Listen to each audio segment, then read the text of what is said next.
तो आज हम एसिड बेस थ्योरी को आगे बढ़ाते हुए Bronsted Lowry concept acid base theory लेके आए हैं। ब्रोस्टेन और लॉरी का एसिड बेस सिद्धांत। ब्रोस्टेन और लॉरी सिद्धांत के अनुसार एसिड ऐसे स्पीसीज जो H+ देते हैं वे एसिड कहलाते हैं और ऐसे स्पीसीज जो H+ ग्रहण करते हैं वे बेस के कैटेगरी में आते हैं ब्रोस्टेन लॉरी के अनुसार। तो ऐसे स्पीसीज जो किसी भी सॉल्यूशन में जो किसी भी विलयन में H+ डोनेट करते हैं वे एसिड की कैटेगरी में आते हैं और ऐसे स्पीसीज जो H+ एक्सेप्ट करते हैं वे बेस के कैटेगरी में आते हैं। ऐसा ब्रोस्टेन एंड लॉरी थ्योरी में कहा गया है। तो एसिड क्या होता है? ब्रोस्टेन और लॉरी के अनुसार एसिड क्या होते हैं? एसिड क्या होते हैं? एसिड क्या होते हैं? किसी भी विलयन में किसी भी विलयन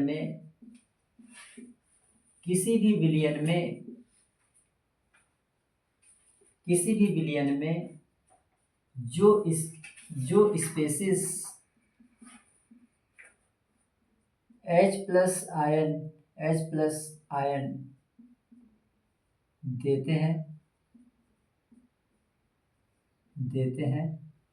उन्हें H+ आयन देते हैं उन्हें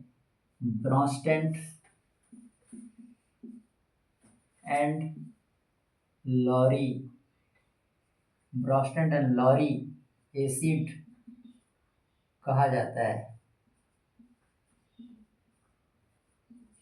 तो क्या कहा गया है? देखिए क्या कहा गया ब्रोस्टेन और लॉरी थ्योरी के अनुसार, किसी भी विलयन में जो स्पेसिस H+ आयन देते हैं, H+ आयन देने की उनमें क्षमता होती है, उन पदार्थों को ब्रोस्टेन एंड लॉरी एसिड कहा जाता है। ब्रोस्टेन एंड लॉरी एसिड कहा जाता है, ये ध्यान देना है। बेस क्या होता है? बेस ब्रोस्टेन एंड लॉरी बेस किसको कहेंगे? ब्रोस्टेन एंड लॉरी बेस किसको कहेंगे? किसी भी विलयन में जो स्पेसिस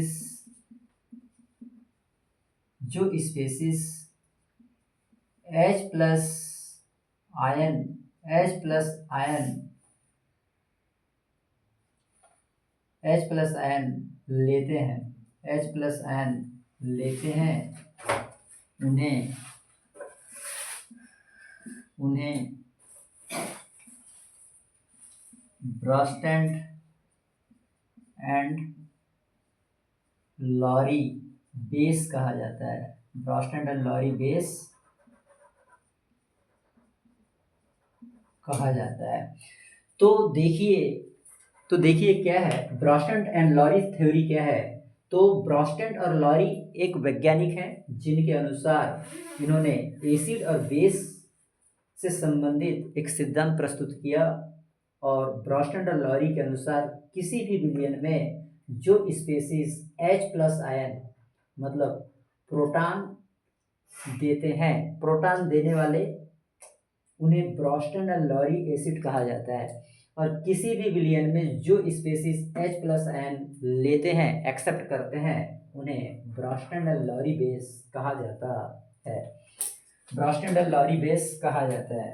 एग्जाम्पल H2O और HCl। देखिए एक एग्जाम्पल है,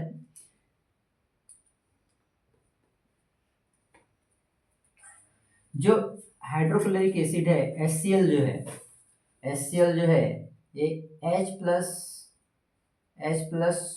डोनेट करेगा, H+ डोनेट किया, H+ डोनेट, ये HCl जो है HCl डोनेट करेगा, अतः यह एसिड की कैटेगरी में आएगा।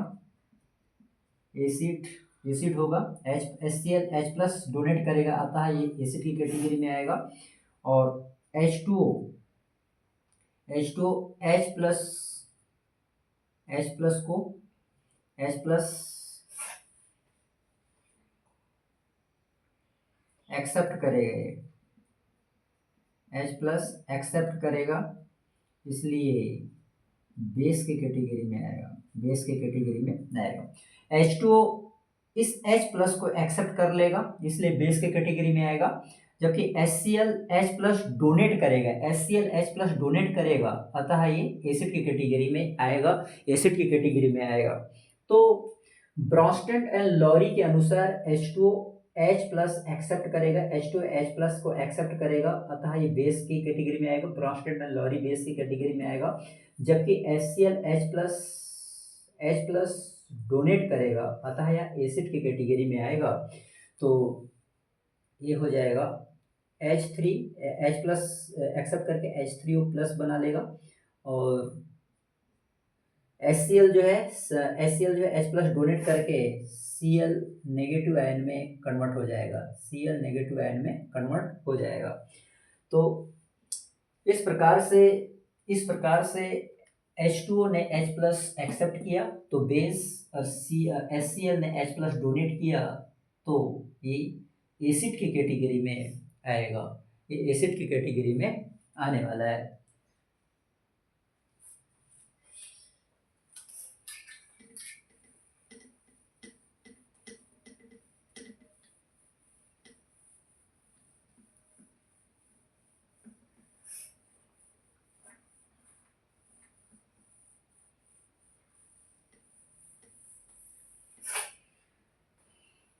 अगला एग्जांपल है,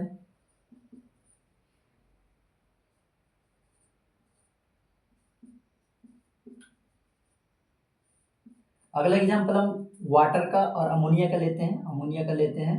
तो यहाँ पे अमोनिया का लेते हैं।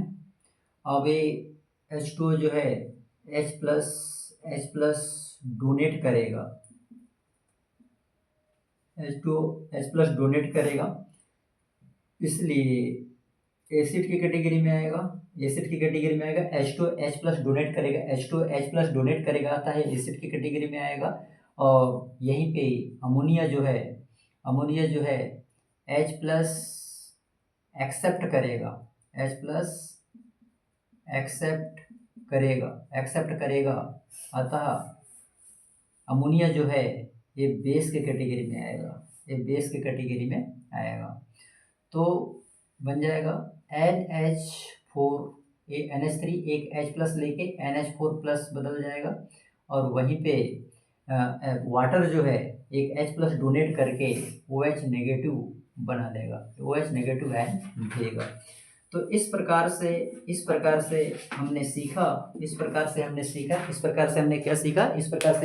कि ब्रॉन्स्टन एंड लॉरी के अनुसार जो species H plus ion donate करता है वह एसिड की कैटेगरी में आता है, और जो स्पीसीज H प्लस आयन को एक्सेप्ट करता है, ग्रहण करता है, वह बेस के कैटेगरी में आता है, वही ब्रॉन्स्टन एंड लॉरी थ्योरी होता है। तो इस प्रकार से कौन से स्पीसीज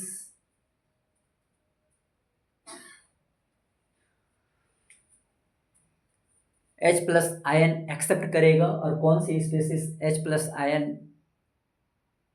डोनेट करेगा, ये देखना है। इस प्रकार एक और है वाटर और NH2 माइनस। यहाँ पे देखिए, यहाँ पे जो स्पीसीज H प्लस देगा वो बेस, और जो स्पीसीज H प्लस लेगा वो एसिड की जो स्पीसीज H प्लस देगा वो एसिड, और जो स्पीसीज H प्लस को लेगा वो बेस के कैटेगरी में आने वाला है, आने वाला है। तो यहाँ पे H2O जो है H प्लस डोनेट करेगा, अतः ये जो है ये एसिड की कैटेगरी में आ जाएगा, और यहीं पे NH2 जो है H प्लस एक्सेप्ट करेगा, H प्लस एक्सेप्ट करेगा, अतः यह बेस की कैटेगरी में आ जाएगा, बेस की कैटेगरी में आने वाला है। तो H2 ये क्या होगा, NH3, ये NH2 माइनस जो है एक H प्लस ग्रहण करके NH3 बना लेगा, और OH माइनस वाटर जो है OH माइनस के रूप में प्रोटॉन छोड़कर, प्रोटॉन डोनेट करके OH माइनस में बदल जाएगा।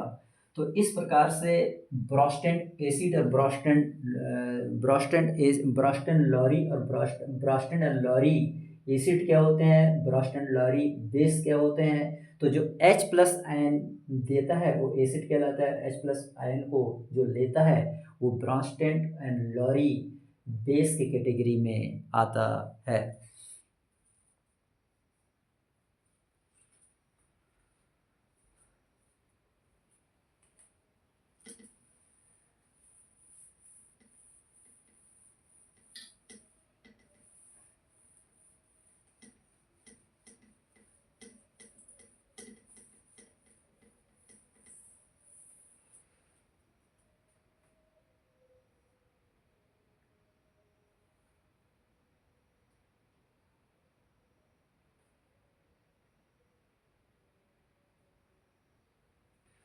अब है अगला कंसेप्ट, अगला कंजुगेट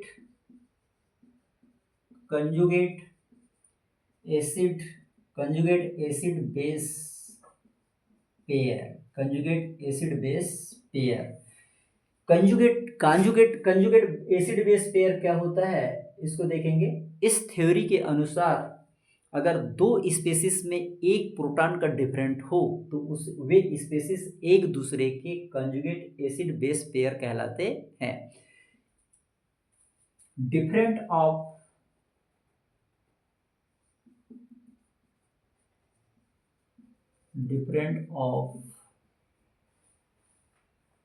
वन प्रोटॉन,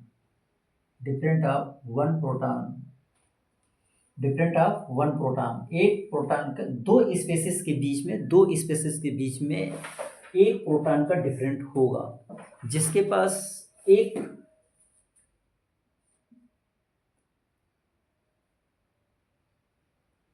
जिस स्पेसिस के पास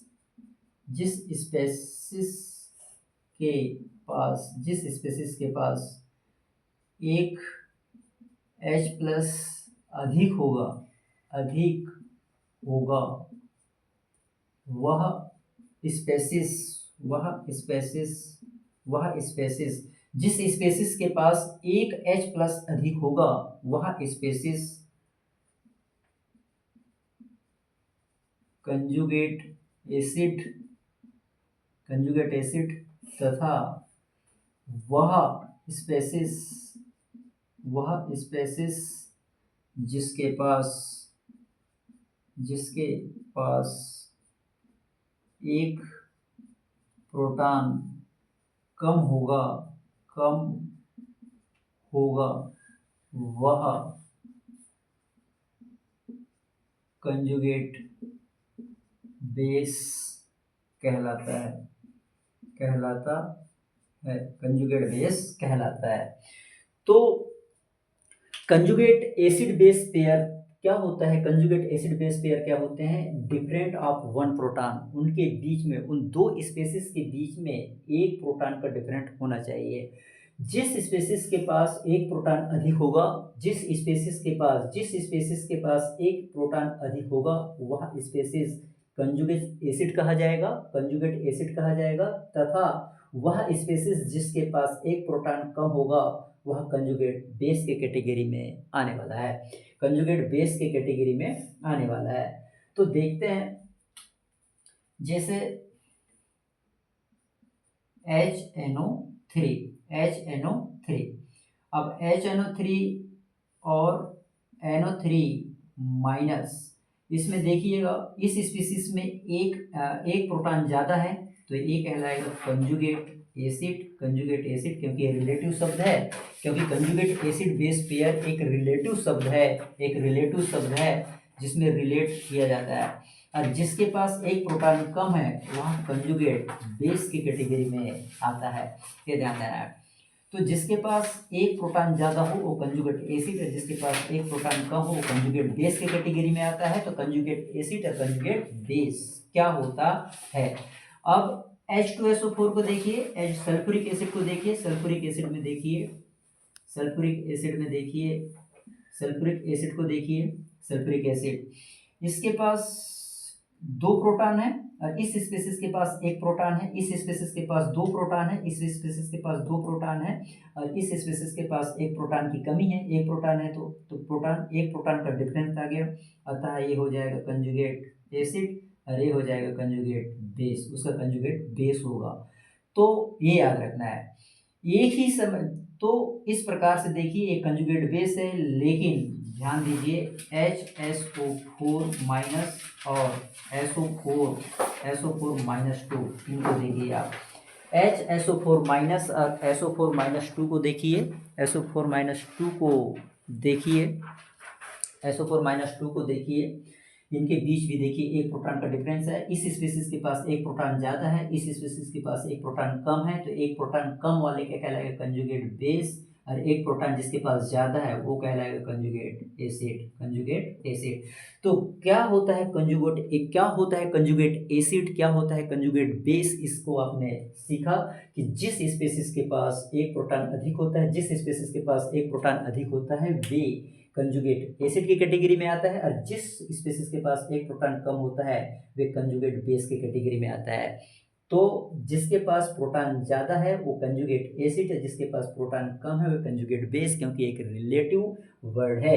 acid base pair, conjugate acid base pair एक रिलेटिव शब्द है जो दो स्पीशीज को देखकर यह रिलेट किया जाता है कि किसके पास एक प्रोटॉन ज़्यादा है वे कंजुगेट एसिड और जिसके पास एक प्रोटॉन कम है वे कंजुगेट बेस की कैटेगरी में आता है। H2SO4 में देख लीजिए, यहाँ पे इसके पास एक प्रोटॉन ज़्यादा तो ये कंजुगेट एसिड और इसके पास एक प्रोटॉन कम तो ये कंजुगेट बेस हो गया। उसी प्रकार HSO4 माइनस और SO4 माइनस की तुलना करेंगे तो इसके पास एक प्रोटॉन ज़्यादा तो ये कंजुगेट एसिड और इसके पास एक प्रोटॉन कम है तो ये कंजुगेट बेस की कैटेगरी में आता है।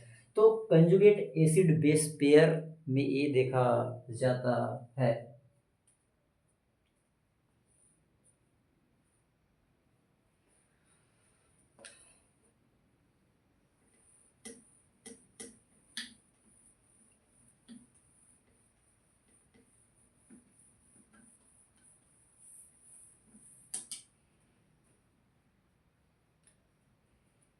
अगला एग्जाम्पल H3PO3, H3PO3 और H2PO3 माइनस, यहाँ पे इसके पास यहाँ दो प्रोटॉन है, यहाँ तीन प्रोटॉन है तो ये हो जाएगा अपना कंजुगेट एसिड और ये हो जाएगा कंजुगेट बेस, कंजुगेट बेस।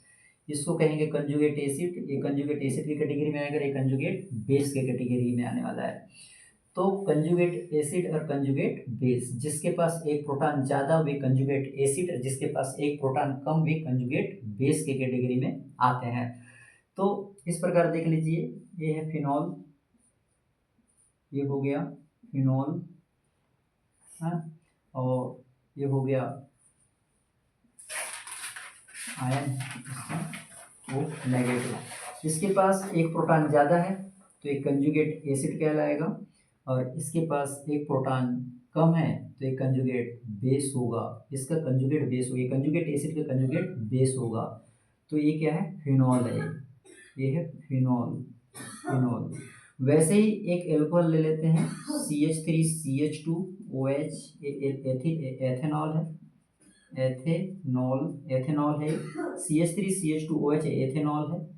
जब इसके भी क्या हो CH3CH2O नेगेटिव, तो CH3CH2O नेगेटिव, तो ये हो जाएगा इसके पास एक प्रोटॉन ज़्यादा है, इसके पास एक प्रोटॉन ज़्यादा है तो ये हो जाएगा कंजुगेट एसिड और इसके पास एक प्रोटॉन कम है तो ये हो जाएगा कंजुगेट बेस। इसका कंजुगेट, ये कंजुगेट एसिड है और एक कंजुगेट उसका बेस होगा, तो ये ध्यान देना है।